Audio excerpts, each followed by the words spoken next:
And the next style of jig is going to be your swim jigs. This is probably my personal favorite. They just look awesome and they're so much fun to fish. The role these play, you can pretty much think of them as a swim bait that you can still fish in heavy cover because they have a weed guard just like any other style of jig. But compared to the other jigs, they have a very slender, very pointy jig head design that allows them to split through vegetation and come through grassy stuff very, very efficiently.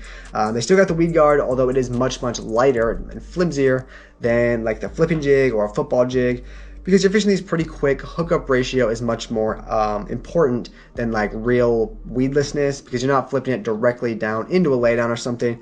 You're just kind of fishing it through some grass or over the tops of branches.